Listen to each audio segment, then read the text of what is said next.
All right, for more, let's speak now with Jennifer Lind. She's Associate Professor of Government at Dartmouth College. Professor Lind, you recently wrote an opinion piece on Japan's military buildup, saying the country can't pass the buck anymore. Could you elaborate on why you believe Tokyo can no longer rely solely on others and needs to step up its military capabilities and spending? Yes, my argument essentially is that buck passing was an appropriate strategy, or even one that was quite welcomed by some during the Cold War. And at that time, the threat to Japan was relatively low, given that the most severe threat was the Soviet Union. And so Japan was essentially buck passing during the Cold War and letting the United States and NATO handle the main confrontation. And my argument is that essentially, because of the rise of the Chinese military threat in Asia, Japan has a more proximate threat and a more serious threat than what it faced before. And so it has to do more like the European frontline countries did during the Cold War to protect its own security. So give us some context then. How does Japan's military compare to other countries in the region? And how might that comparison affect regional security, the regional security dynamic? Well, it's such an important question because the context in which Japan is making these changes to its military is so important. And what we're talking about here is a country that is traditionally, since World War II, of course, very reticent in terms of its military power projection. It does not send forces overseas. For decades, it's spent only 1% of its GDP, a large GDP, but again, 1% is a rather stunningly low figure when it comes to defense spending, particularly for countries that have the wealth and technological capability that Japan does. So that context is really important to understand. What I'm talking about is Japan is starting from quite a low base in terms of, if we're talking about increasing its military participation and capabilities, Japan's military participation and capabilities have been extraordinarily low for the past 7 decades. It may provide a credible deterrence that Tokyo may be looking for, but the latest update to Japan's defense policy has raised some eyebrows, concerns, home, as reported by our correspondent earlier, and also abroad. That reflects movement away from the country's pacifist constitution. Do you share those concerns? I think the most important thing for people to evaluate is what is the intent behind this buildup. And I think that's the question that is so worrisome when we apply it to China, because observers are fearing that China is going to attack the autonomy of Taiwan. It's, again, trying to reunify Taiwan through force. China is going to project power overseas and so on. And so asking that question, why is Japan embarking on a military buildup?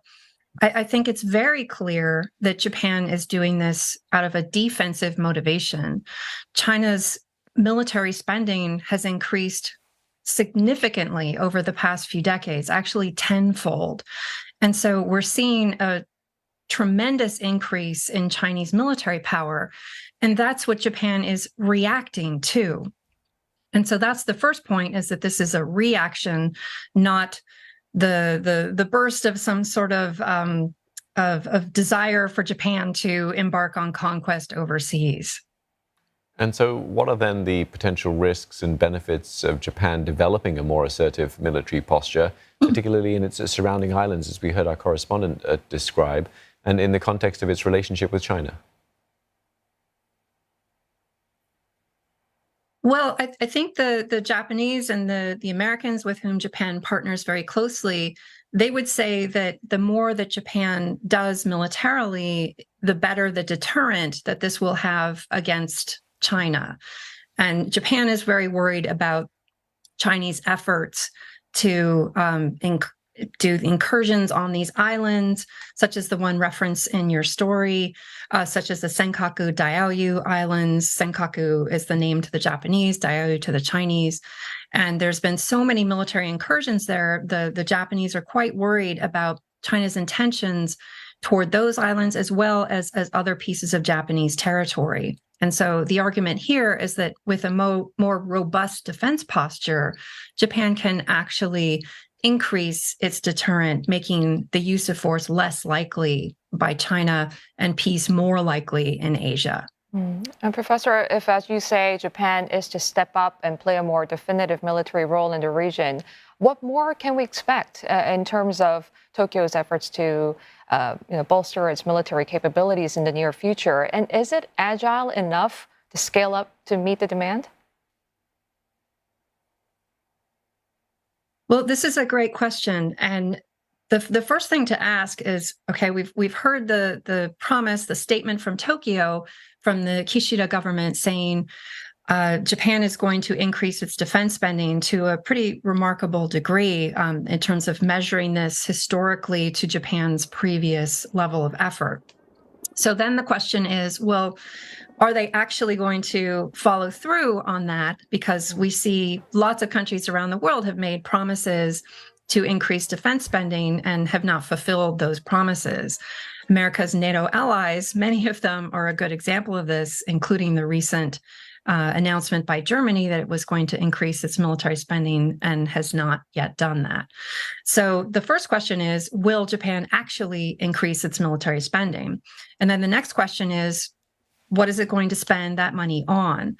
Will it actually spend money on weapon systems, maritime capabilities that are relevant in a conflict with China? Or will it have construction projects and other things that people in constituencies would be really in favor of? So there's many questions still to come, but certainly this has been a really extraordinary announcement by Tokyo. And if Tokyo is to increase its spending as they seem intent to do, what are the possible or the potential implications of Japan's military build-up for the region? Will we see other countries, South Korea as well, respond, and North Korea perhaps respond? What do you think will happen? Well, again, my overall point is that Japan is being quite reactive here. So sometimes you hear people saying, I don't think this is a good move because this will start arms racing in Asia. But let's be really clear, the arms race in Asia is well underway.